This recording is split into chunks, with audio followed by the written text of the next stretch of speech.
Bom, irmãos, muito boa noite a todos. Boa noite, Zélia. Boa noite, Rita. Boa noite a todos. Mais uma vez estamos aqui com o miudinho do Evangelho, estudo minucioso do Evangelho à luz da doutrina espírita, do Centro Espírita Francisco de Assis. Baseado no estudo miudinho de Uberaba do Aloysio Elias. Estuda de forma minuciosa, né? E na nossa leitura inicial hoje eu tirei do livro Semeador em Tempos Novos. O capítulo chama Uma Hora Virá. Uma hora virá em que a senda terrestre se te revelará sob nova expressão. Hora em que te despedirás de todos os patrimônios que desfrutaste no mundo. Em que compreenderás na terra a escola que te serviu generosamente. Em que verás no corpo a armadura bendita a garantir-te o aprendizado. Em que reconhecerás no ouro e na posse valiosos empréstimos do divino poder que detiveste a título precário. Hora em que desejarias ter sido a melhor das criaturas, para que a simpatia dos outros te acalente a alma inquieta. Hora em que o pensamento, por mais célere, não recuperará os minutos perdidos, em que as mãos, por mais diligentes, não conseguirão retroceder para realizar a tarefa menos pesada, e em que a língua, por mais culta, não conseguirá recuar para refazer as palavras irrefletidas. O aprendiz chega ao dia da aferição, de aproveitamento, o operário atinge a ocasião em que será julgado pela obra feita. Alcançarás igualmente a hora inevitável, em que cessará a tua presença visível entre os homens, para que a terra te julgue.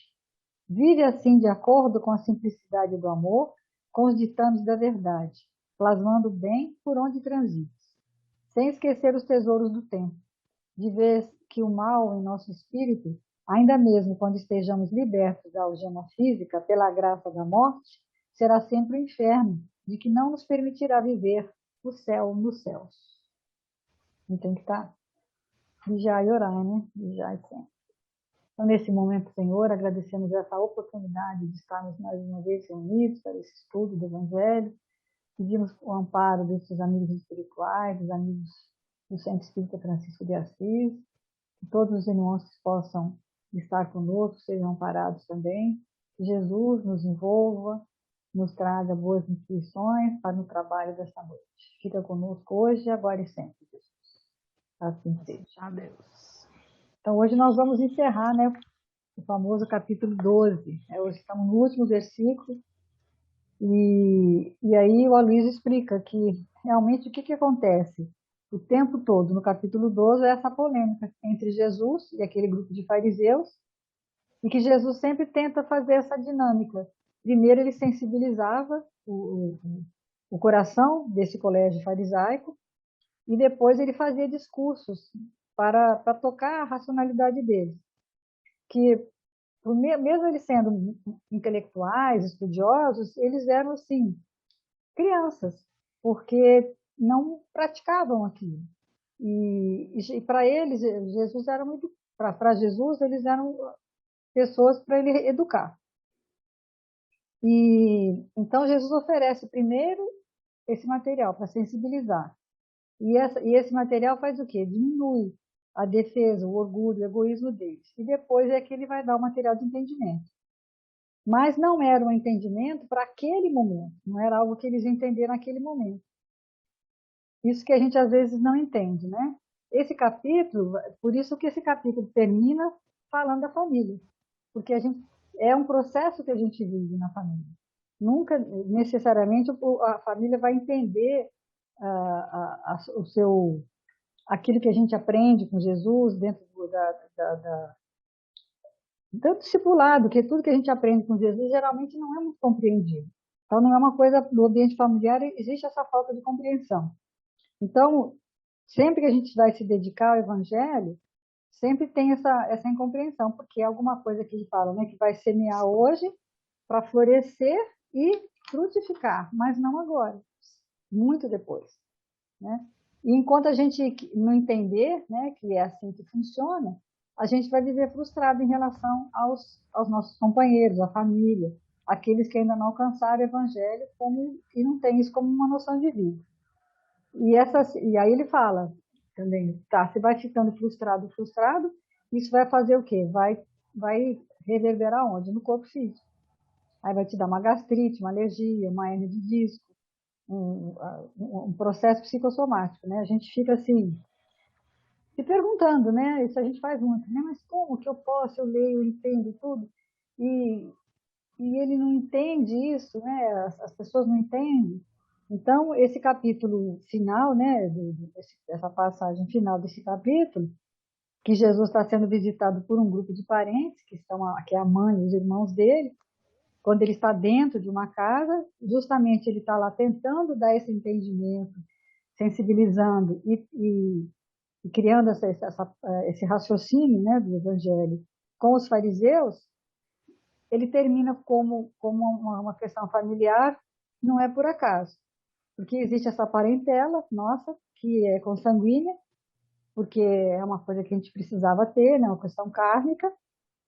A gente nasce com a mesma genética, com o mesmo sobrenome, por algum motivo. Mas é preciso que a gente haja uma proximidade. Nem sempre essa proximidade acontece com aqueles consanguíneos. E é o que Jesus vai falar, né? Mas, em compensação, tem essa questão do aprendizado, que eu achei interessante ele dizer. Eles aprendem conosco, e nós aprendemos o que com eles? A ter paciência, a esperar, né? Porque a gente tem que aprender que o amor espera. Isso que é mais difícil a É gente uma fazer, né? troca constante, né?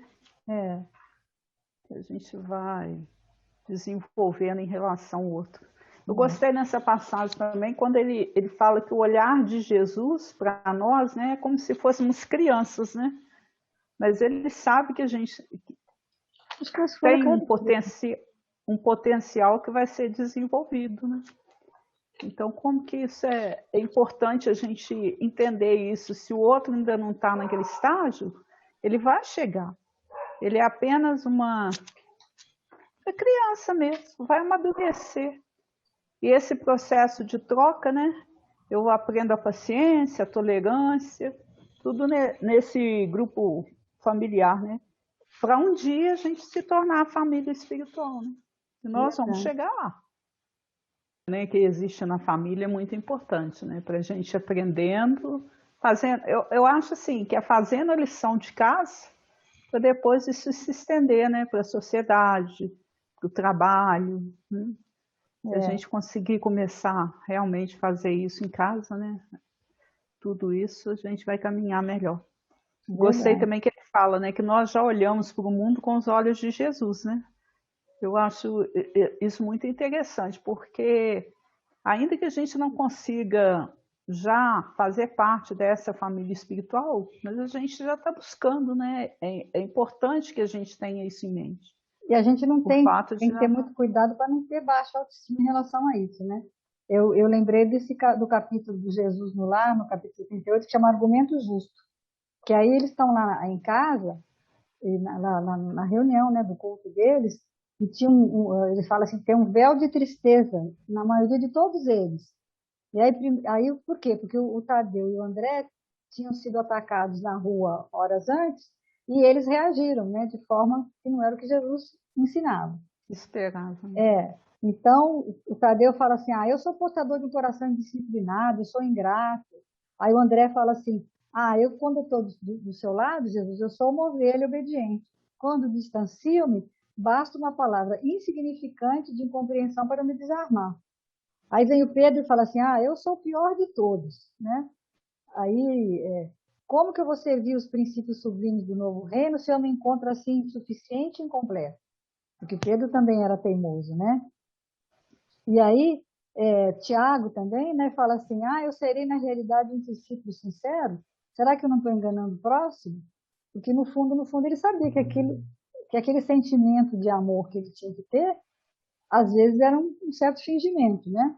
Quem sabe se eu não passo de um realista mistificador? Aí Jesus, quando depois que ele assinalou, percebeu, né, que aquelas opiniões deles, que estavam desanimados, desapontados, ele sorriu, tocado de bom humor, e esclareceu.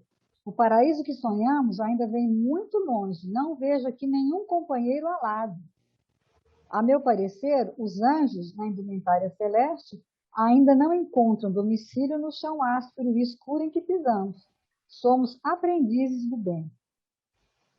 a caminho do Pai, e não devemos menoscabar a bendita oportunidade de crescer para Ele, no mesmo impulso da videira que se eleva para o céu. Se vocês se declaram fracos, devedores, endurecidos e maus, e não são os primeiros a trabalhar para se fazerem fortes, redimidos, dedicados e bons em favor da obra geral da salvação, não me parece que os anjos devam descer da glória dos cimos para substituir-nos no campo de lições da terra. O remédio, antes de tudo, se dirige ao doente, o ensino ao ignorante. Então, ele está falando, no estágio que a gente está de evolução, né, que é a Terra, provas e expiações, é isso que Jesus espera da gente. Ele espera uma boa vontade, ele espera uma boa intenção, mas ele não espera que a gente sempre faça, porque nem sempre nós vamos dar conta de fazer. Né? Então, acho que é isso que ele está dizendo, que ele fala ali, que realmente Jesus já consegue viver de acordo com o que Deus espera. Nós ainda estamos tentando, né? Ainda estamos e é onde Jesus, na semana passada, o que ele fez? Ele apontou com as mãos para esses parentes, né? Estendeu as mãos para assinalar o quê? Que eles representavam essa família espiritual. Que família espiritual é essa? Que já tenta, não que faz, mas que já vem, né? Pelo menos numa tentativa de fazer. Ó, essa semana mesmo, baseado nisso aí que você está falando, eu assisti uma palestra também da Ana Teresa, ela fala que o grande cuidado que a gente tem que ter é com os extremos. Porque ou você alimenta a culpa, né, pela sua incapacidade, ou então você vai num entusiasmo, numa euforia que é passageira. Então ela chama atenção que sempre o ideal para a gente buscar é o caminho do meio. Quando você estiver num desses extremos, que você pare, reflita e busque o equilíbrio. Porque não adianta você ficar eufórico demais, porque na continuidade você não vai dar conta daquilo, porque você ainda não está pronto. O que você dá ainda conta não de fazer, né? Então, assim, não adianta eu julgar você é perfeita, porque eu não vou conseguir chegar ainda. Na Terra, ainda não existem espíritos que estão com essa prontidão. Nós estamos aqui ainda para resgate. E alimentar a culpa te mantém na inércia. Porque aí você fica tendo pena de si mesmo, né? Alimentando essa tristeza destrutiva e não faz nada para mudar. Então é muito cuidado que a gente tem que ter nisso mesmo, né? O detalhezinho é que Jesus vive a vida, né, com os olhos de Deus e vive a vida como Deus quer. Agora nós não, nós olhamos com os olhos de Jesus, mas falta ânimo para a vivência. E esse ânimo que a gente tem que adquirir aí justamente é o caminho do meio, do equilíbrio. Entender que ainda somos falhos, mas que a gente consegue caminhar, basta querer. Aí ele fala, né, que Jesus sempre procura situar Deus onde está Deus, né? Onde que está Deus? E aí ele vai adicionar ao nosso entendimento sobre o trabalho espiritual, que é um valor novo. Porque aí ele dá até o exemplo de você está num comércio, você está vendendo uma coisa, aquele é o seu trabalho. Mas se a pessoa, se você percebe, por exemplo, se você tem sensibilidade de perceber que a pessoa não está bem, ou ela conversa com você, você aproveita ali, faz o trabalho de vender a mercadoria, ou de fazer o trabalho que você tem que fazer, mas faz um atendimento fraterno também, tem uma conversa fraterna com ela, aí esse é o trabalho espiritual, né? E então hoje, mas você já falou versículo não, né? Ainda não chegamos no versículo. Não, coloca que vai fora, né? Porque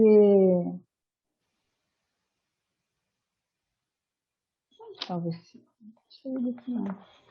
O versículo é o seguinte: pois todo aquele que fizer a vontade de meu Pai que está nos céus, esse é meu irmão, irmã e mãe. Então, a palavra que a gente vai analisar hoje, né, é céus. E aí ele estende as mãos, né, para mostrar essa família espiritual. E o que seria a família espiritual, né? As mãos ali simbolizando o trabalho, que foi aquilo que a gente já falou, né, semana passada, que é o fruto da abnegação, onde a humanidade, a dedicação altruísta, né? Que existe em tudo que a gente faz. Então, aí ele começa a situar Deus, né? Geralmente mesmo No céu, mas onde que está o nos céu, né? céus. Onde está Onde o que está o céu? céu, né? Eu achei interessante ele falar, né, Bea? Existem 11 milhões de brasileiros que acreditam ainda nos terraplanistas, né? Esse é 7% da população, não é uma quantidade pequena, não, de pessoas acham que a Terra é plana. E aí ele fala, ó, isso vai atrapalhar o versículo, porque como é que você vai pensar, se a Terra é plana, não tem jeito, né? Onde está Deus? Nos céus. Se você é terraplanista, tem a Terra e o céu, mas se você tem um entendimento que já circula há mais de 500 anos, que a Terra é uma esfera com polos achatados, né, que gravita em torno do Sol, e dentro dessa determinada órbita, o que é céu no espaço? O que não tem alto, não tem baixo, não tem céu, não tem, né? Não tem como explicar isso. Então, nós temos essa dificuldade de localizar as coisas. Quando nós pensamos no infinito, que é um dos atributos do universo, então existe um horizonte, um caminho infinito. O caminho é longo, se você pensar de uma forma linear.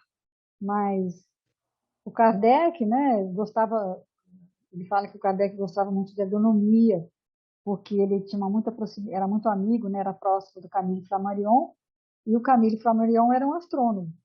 E até indícios, né, tem um capítulo que chama Orografia Geral, que é de autoria de Galileu Galilei, psicografado pelo Flamírio Flammarion. Mas, na realidade, seria um fenômeno. Estou contando aqui a história do Você viu Flammarion. que a minha internet está dando um Eu fiquei problema aqui de sozinha novo, né? aqui, eu dei continuidade aqui. Aí estou falando do Galileu Galilei, né? Aquela história do. Eu até peguei o texto aqui do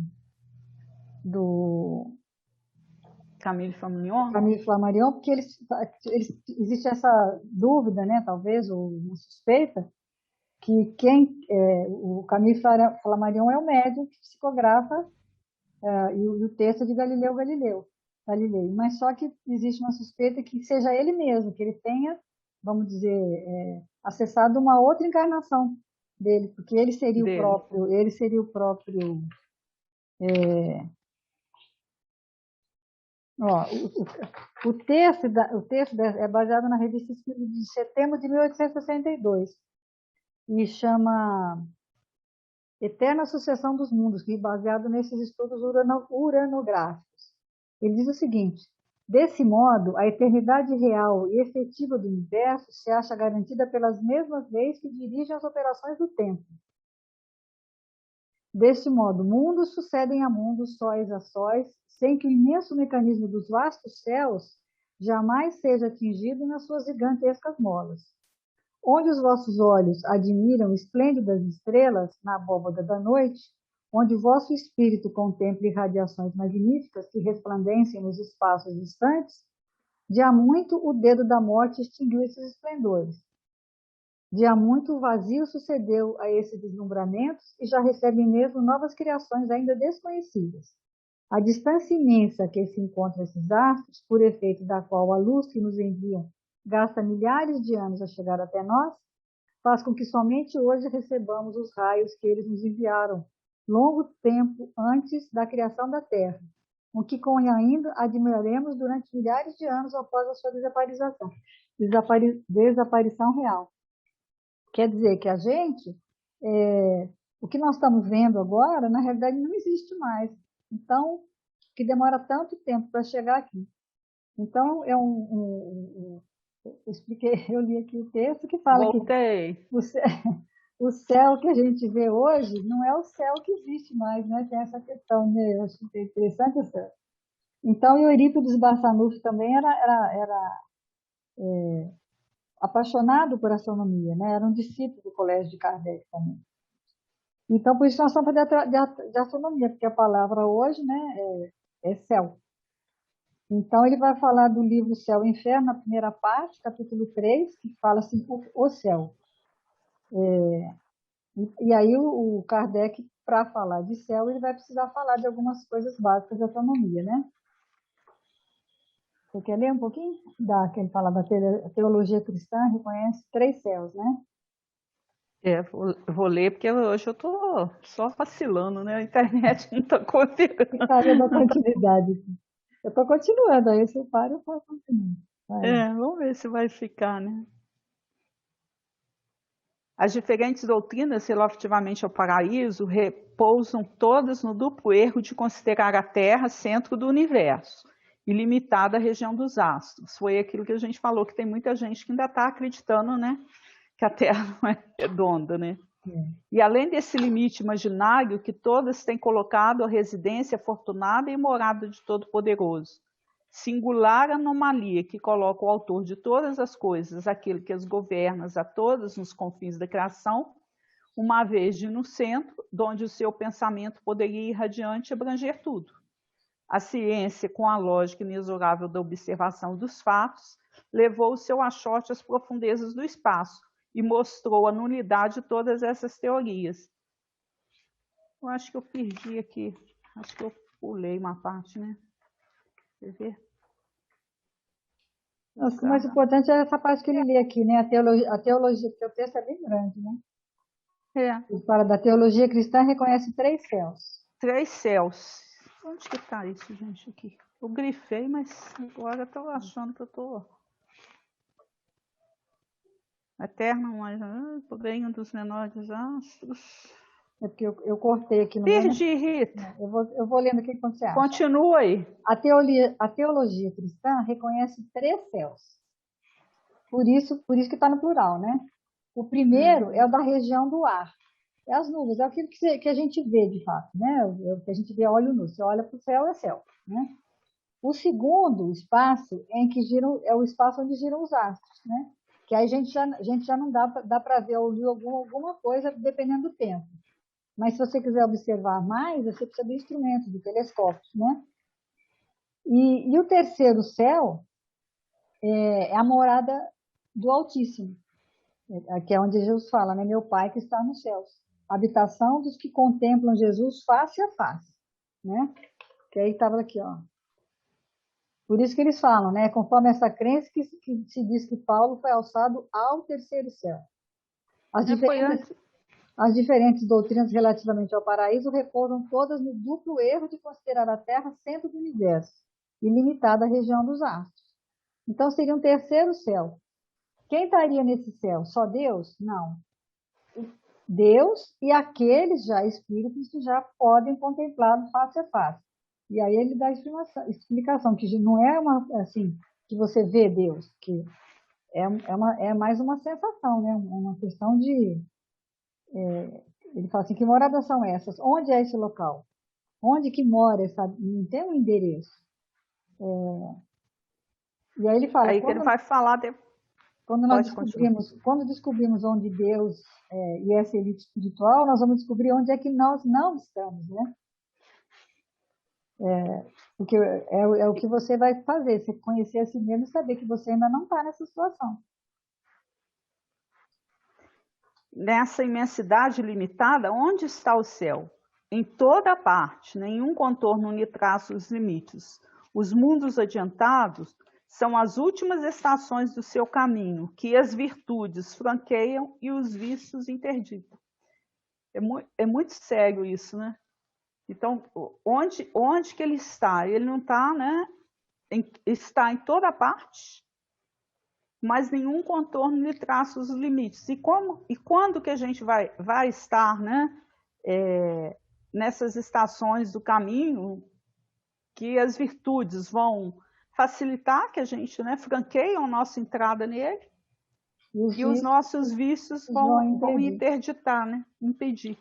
Então, o processo evolutivo aí é onde que a gente tem que ter se a gente quiser mesmo estar no céu, né, vai depender do nosso esforço de nos tornarmos pessoas melhores e mais virtuosas, né? Porque essa dificuldade que a gente tem pela questão material, né, que nos atrapalha muito, de localizar, né, Deus num lugar, num tempo, e isso não existe, né, e aí com isso, num lugar o quê? Além de tudo, distante.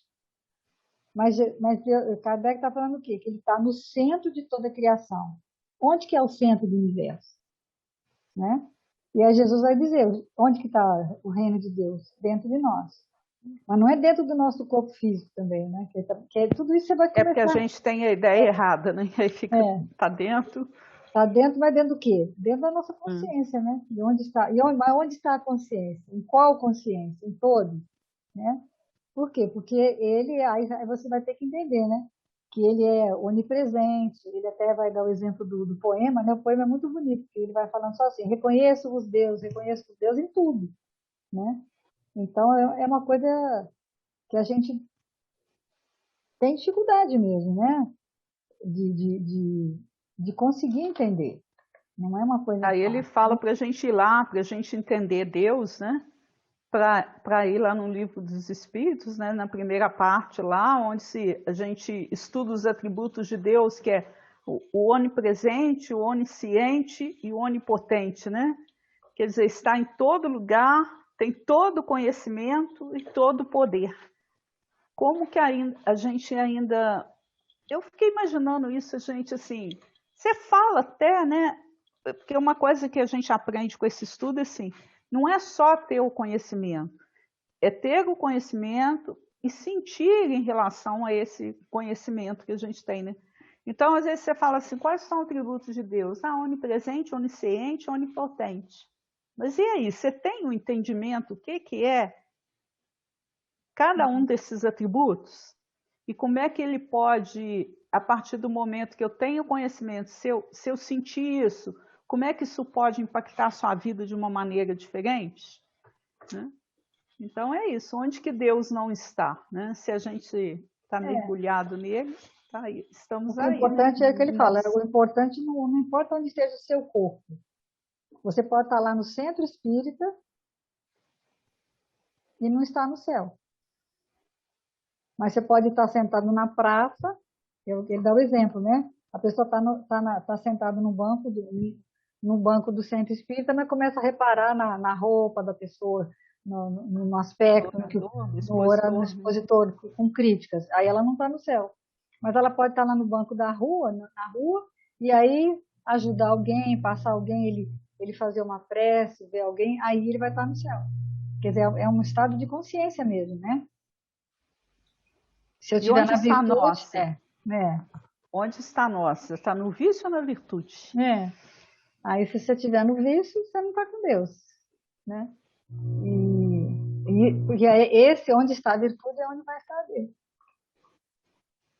E aí ele fala Interessante. interessante que ele fala quando você fala vai com Deus, né?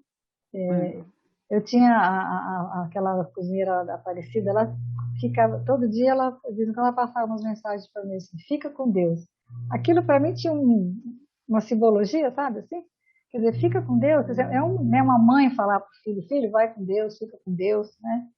É uma profundidade moral muito grande que Ele ele fala. pode estar lá num ambiente, numa balada, né? Num mundo assim mais materialista, mas se quando você deseja que ele vá com Deus, você está imaginando que em qualquer lugar que ele vai estar buscando o quê, né? A virtude de estar num lugar bem, né? Com a tranquilidade necessária de passar pelas coisas do mundo, mas sempre com equilíbrio, com virtude, para a gente não deixar se contaminar, assim, por essa força dessa multidão também, né? Que a gente se permite arrastar por ela na hora que a gente não faz a reflexão necessária, né, que a gente precisa fazer. Ele dá aquele exemplo de, por exemplo, você não vai, você tem um compromisso religioso na casa espírita, ou sei lá onde, qualquer coisa, e aí chega um parente seu e você fica, mas fica assim, mal satisfeito, né, de mau humor, atende o parente, quer dizer, aí você não ficou, era melhor que você tivesse ido. E depois, na outra semana, aí quando você vai, ainda tem um dirigente lá, um diretor que vai te cobrar por que você não foi. Mas ele não está te cobrando também porque está interessado em saber por que você não foi, mas talvez para te cortar do trabalho, né? Então, tem muitas questões que a gente tem que ver que é muito materialismo mesmo, né?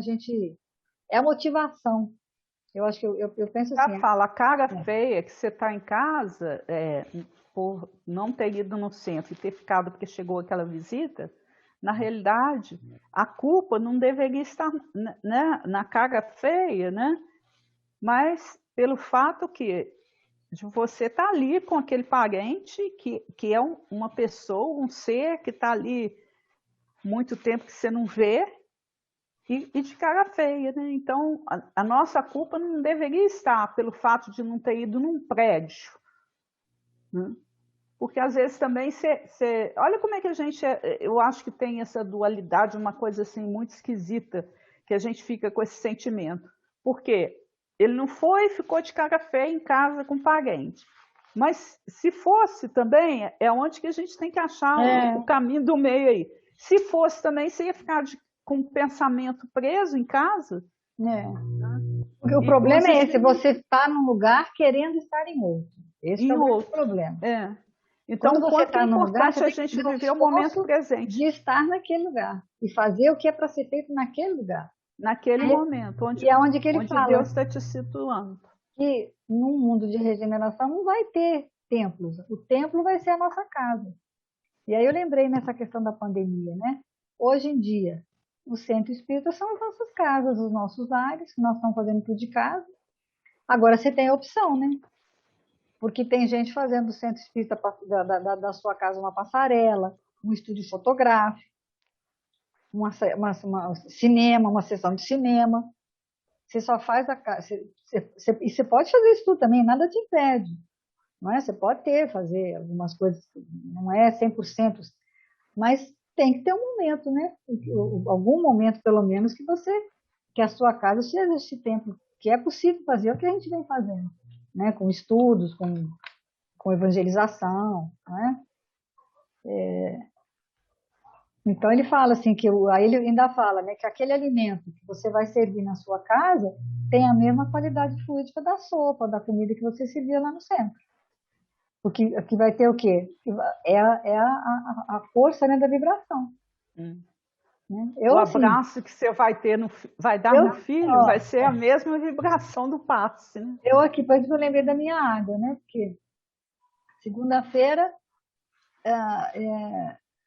eu assisto, a gente assiste, a minha água fica aqui, né? Na quarta, a gente grava. Na sexta, eu faço evangelização. Os dias que eu estou estudando para a live, para o estudo, também. Então, a água vai ficando fluidificada, a água, o alimento, toda. A casa vai ficando numa ambiência melhor. Vai vai criando, né, um campo energético mais favorável.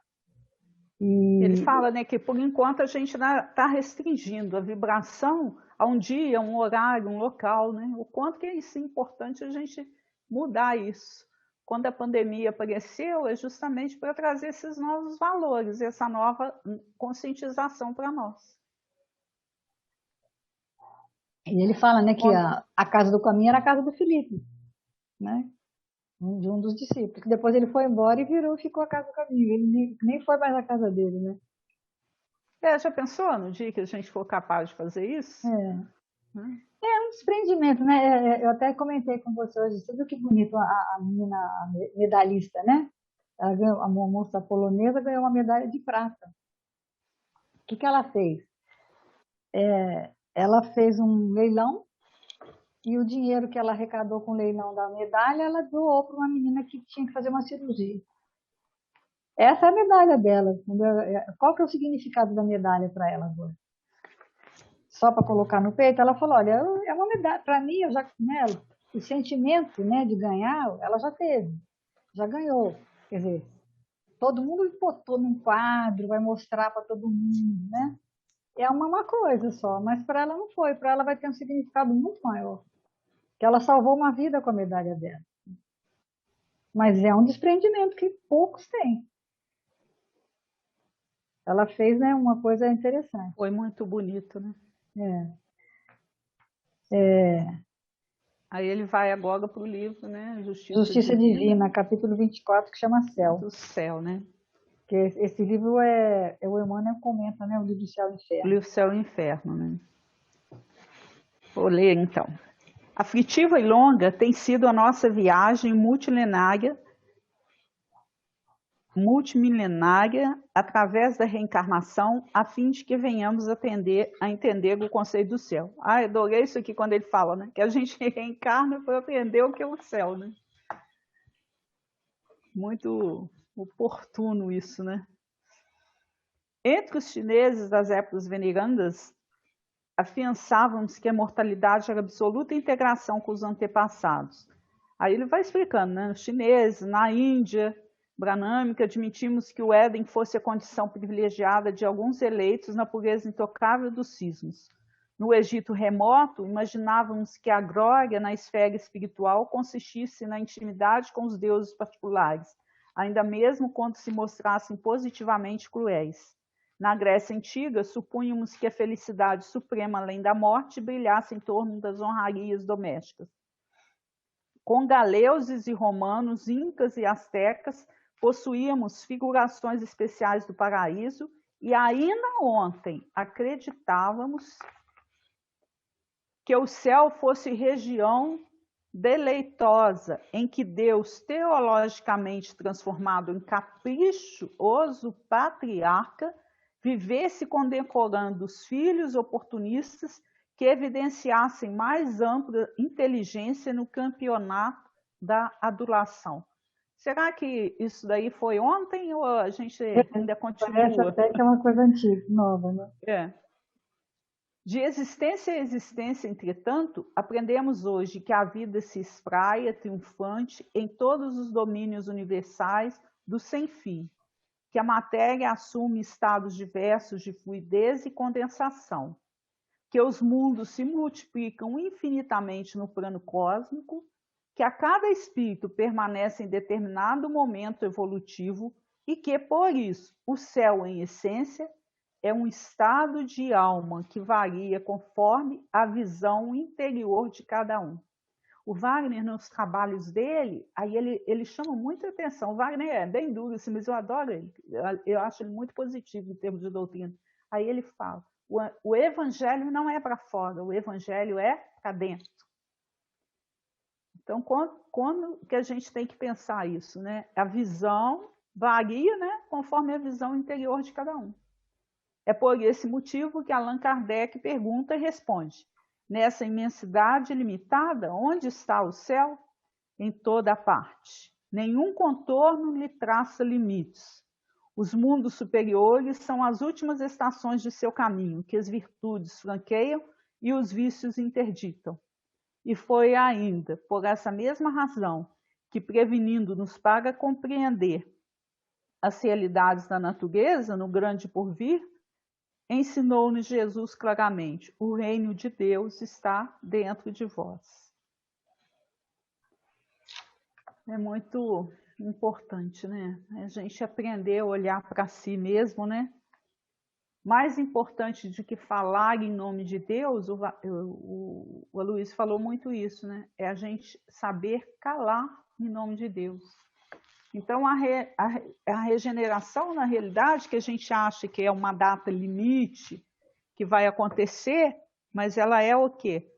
É um quanto na consciência humana, né? E para alguns essa regeneração já até chegou, né? E para outros a gente está em caminho. No livro Paulo Estevam, tem uma parte que o Paulo fala, né, que ele vai falando das questões que ele viveu, né, na vida, né? Aí ele fala: nasci para uma luta sem tréguas que deverá prevalecer até o fim dos meus dias. Né? Aí depois ele fala: abandonado pelos amigos de infância, tive de procurar o deserto e recomeçar a vida. Da tribuna do Sinédrio, regressei ao tear pesado e rústico.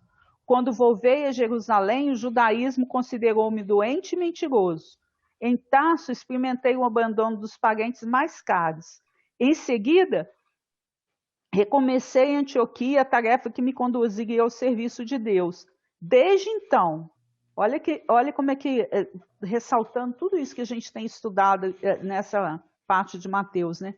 Trabalhei sem descanso, porque muitos séculos de serviço não dariam para pagar quanto devo ao cristianismo. Quer dizer, ele está entrando na virtude, né? E saindo do vício para chegar ao céu, né? e saí às pregações. Peregrinei por diversas cidades, visitei centenas de aldeias, mas de nenhum lugar me retirei sem luta áspera. Sempre saí pela porta do cárcere, pelo apedrejamento, pelo golpe dos açoites. Nas viagens por mar, já experimentei o naufrágio mais de uma vez. Nem mesmo no bojo estreito de uma embarcação tenho podido evitar a luta.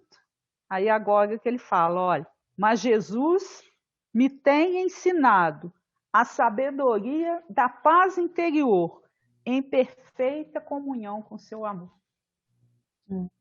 E aí eu peguei do Paulo Você também viu um o céu, texto né? parecido.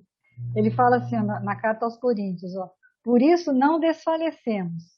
Ainda que o nosso homem exterior se corrompa, o interior, contudo, se renova de dia em dia, porque a nossa leve e momentânea tribulação produz para nós um peso eterno de glória muito excelente, não atentando nós nas coisas que se veem, mas nas que se não veem, porque as que se veem são temporais, e as que não se veem são eternas.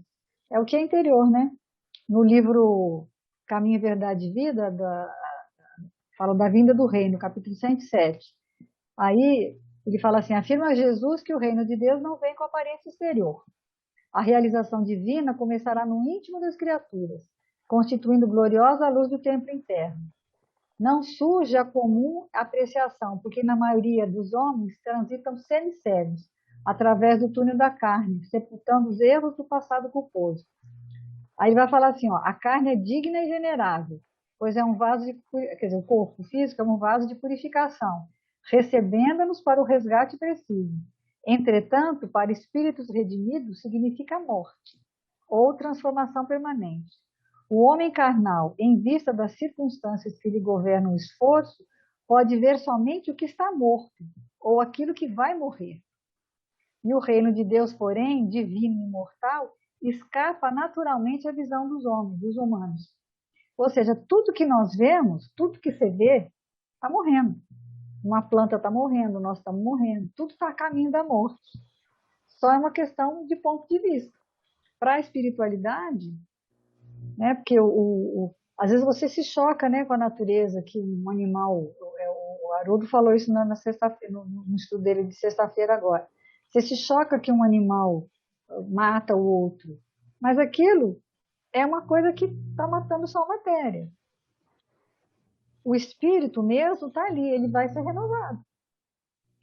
E a gente não vê, né? O que ele está falando aqui, as coisas que a gente vê e o que a gente não vê. E nós somos focados nisso, na matéria.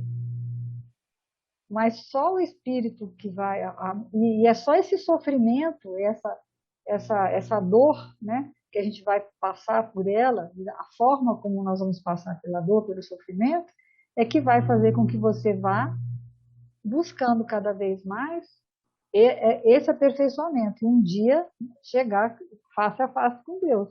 Mas é só através desses degraus. São degraus que a gente vai subindo, né? Mas a gente tem essa observação localizada, né? Que ele fala, né? A gente só olha pelos olhos da matéria. E aquilo que a gente não vê, a gente não tem tanta ideia. Né?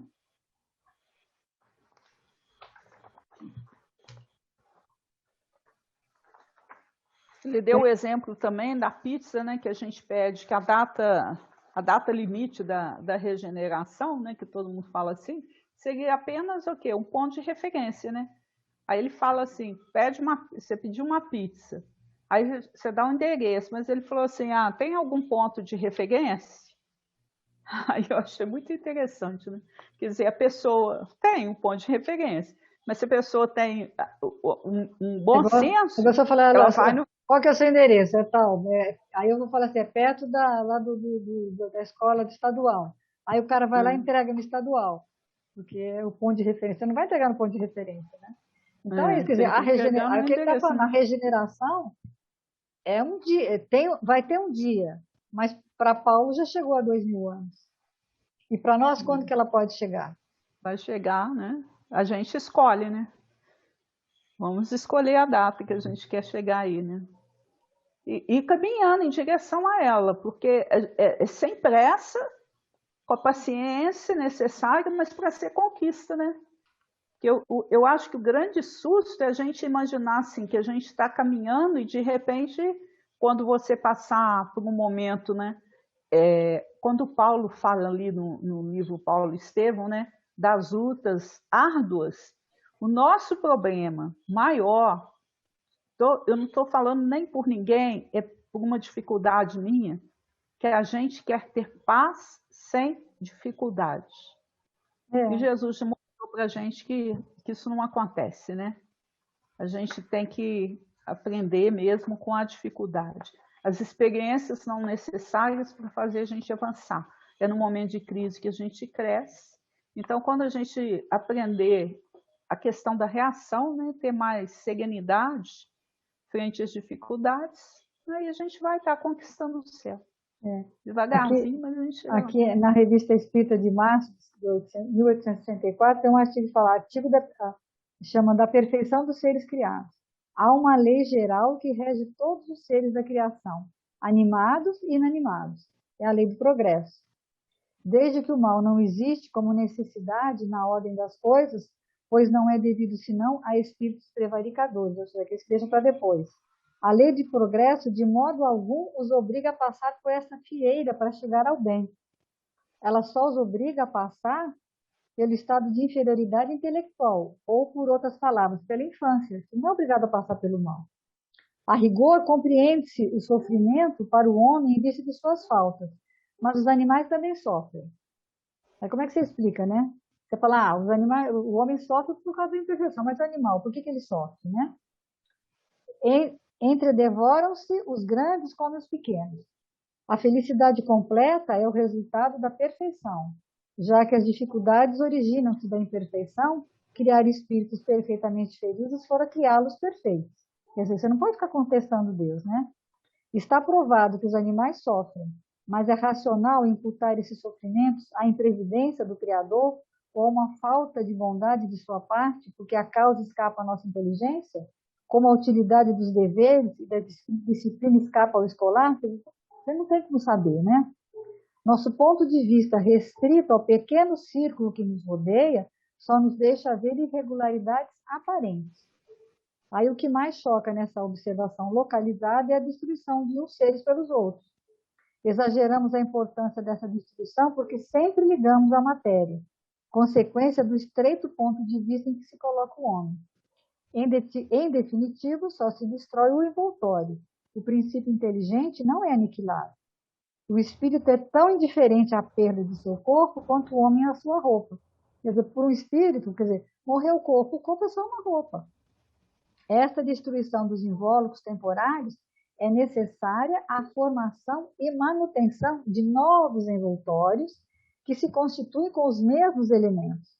E o Espiritismo nos ensina e prova que o sofrimento no homem é útil ao seu avanço moral.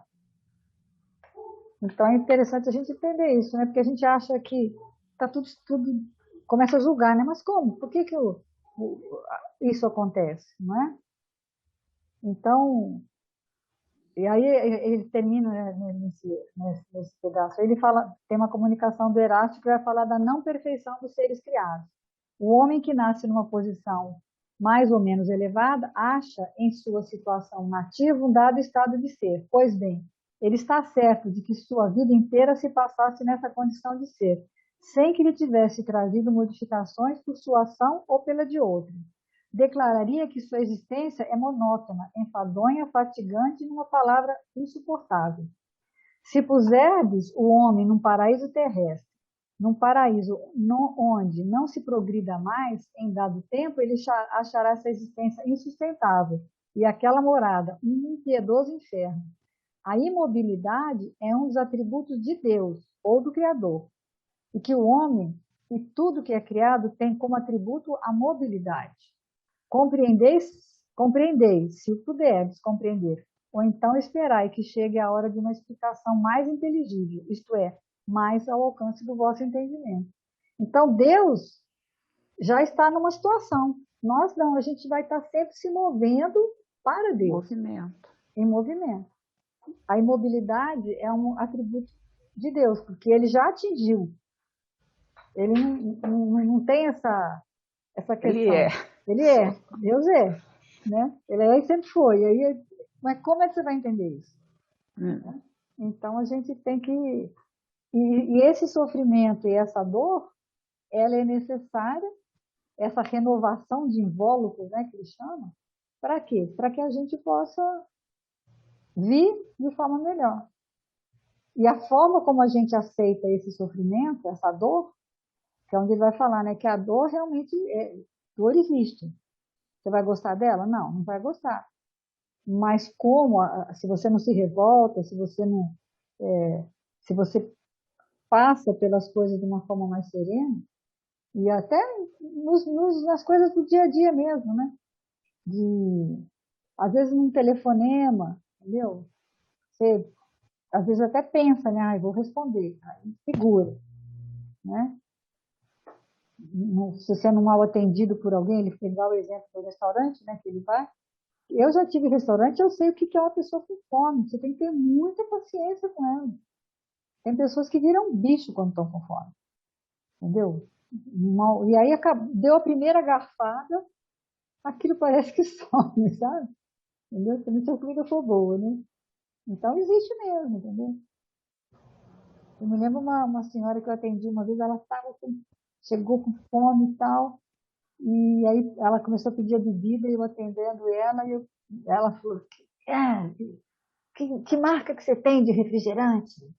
Aí eu falei, aí perguntei se ela queria Guaraná, Coca-Cola, ela falou que ela Guaraná, eu falei que é o Guaraná Antártica e tal. Que marca? Eu falei, tem o Antártica. Pode ser. Eu falei, gente, qual o melhor, que eu não conheço meu Guaraná melhor do que o da Antártica, né? Mas para ela, o que ela queria era, você via que a pessoa estava assim com vontade de implicar mesmo. Aí depois que você viu a comida, virou uma simpatia total. Entendeu? E você tem que ter paciência. Então, realmente, essas questões de trânsito, né, que a gente dá muito exemplo, que é outra hora que a pessoa sente que está com poder na mão, né? O carro, o volante, são momentos que você tem que ter atenção para não criar uma situação que é ruim para você mesmo. E aí depois ainda dá o exemplo, imagina se você perde a paciência. Depois um dia você está fazendo uma palestra sobre paciência, ou um estudo sobre paciência, a pessoa está lá assistindo, né? Você vai, né? Então você tem que estar sempre freando, né? Aí na Revista Espírita também ele fala, né, da questão do apogeu da felicidade, né? É assim que o espírito, progredindo gradualmente, à medida que se desenvolve, atinge o apogeu da felicidade.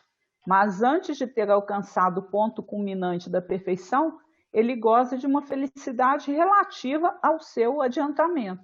Tal a criança que gosta dos prazeres da primeira idade, mais tarde os da juventude e finalmente os mais sólidos da idade madura.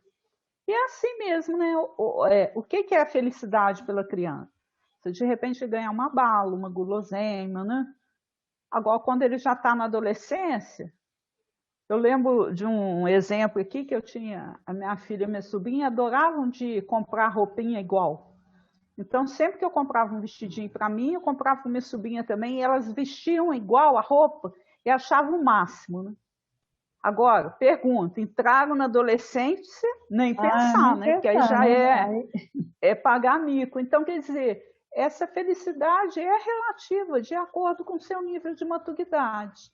E aí a gente tem que ter essa compreensão em relação ao outro, né? Que cada um está num estágio, cada um vai ter um jeito de reagir a determinadas questões. E quando a gente aponta muito para o outro, a gente está nos colocando numa posição de sermos infalíveis. E também ainda não somos. Então, em determinados momentos, a gente vai escorregar em outras questões também. Então, o tempo todo a gente tem que pensar nisso, né? Que esse apogeu da felicidade é realmente uma coisa que só os espíritos que já atingiram um patamar de evolução maior que vão ter, né? Olha lá, a felicidade dos espíritos bem-aventurados não está na ociosidade contemplativa, que seria, como frequentemente foi dito, uma eterna e fastidiosa inutilidade. A vida espiritual em todos os graus ao contrário, é uma atividade constante, mas uma atividade isenta de fadigas. Isso aqui é muito importante, né? Porque é a questão da mobilidade que você colocou aí, né? Quer dizer, não é a gente ficar parado numa atitude contemplativa. É sempre estar em movimento, buscando, né, o conhecimento maior e o entendimento acerca desse conhecimento, né? E quando eu vejo assim, quando você está fazendo uma coisa que já é para você um prazer, você tem cansaço naquilo? Não. Não tem. Então, as coisas espirituais também, à medida. É igual assim, falando do nosso estudo aqui, né, Rita? Desde que a gente começou. Eu já termino hoje, eu já fico alucinada para Eu quero ver o ficar próximo. buscando. É igual uma série, né? Isso é uma Aí série. você É igual, fica assim, mesma doido vontade que o para. cara tem de assistir uma série desse Netflix, sei lá o quê. Eu É, quero ver o próximo, entendeu? Eu quero ver. Vai então, para eu capítulo quero. Mas 13. assim, é querer o próximo estudo, é querer fazer. Por quê? Porque é uma coisa que, se você for pensar, assim, ocupa grande parte do seu tempo, mas é uma coisa que dá prazer. Então, as horas que você passa pesquisando, na realidade, ela não causa fadiga, ela causa prazer. Mas é porque a gente já está buscando, né, essa felicidade aí relativa, né?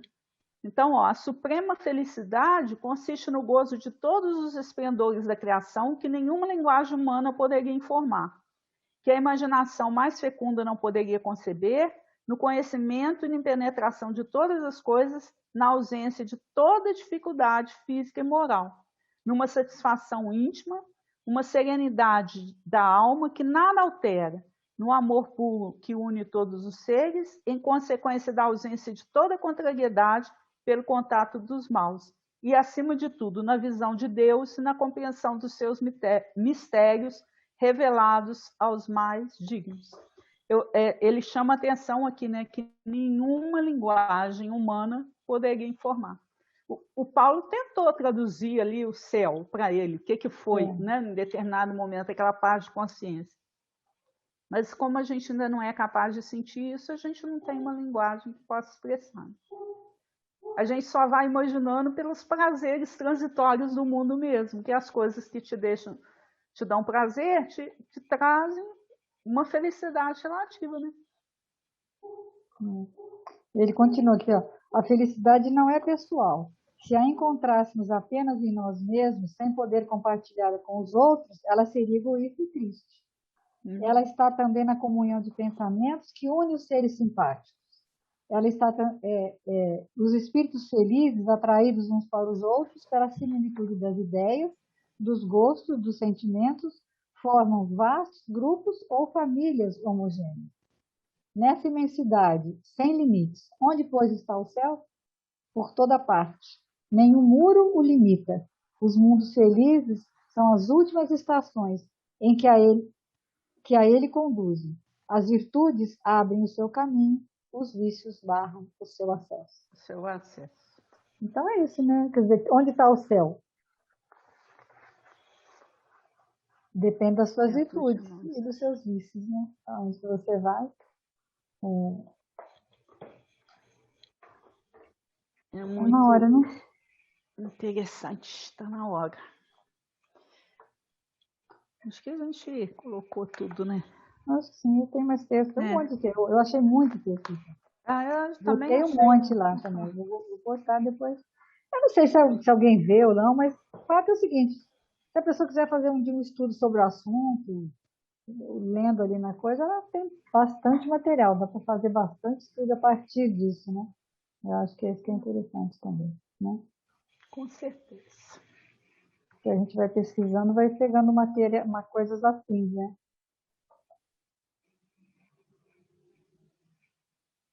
Vou finalizar? Vamos. De novo, Maria Dolores.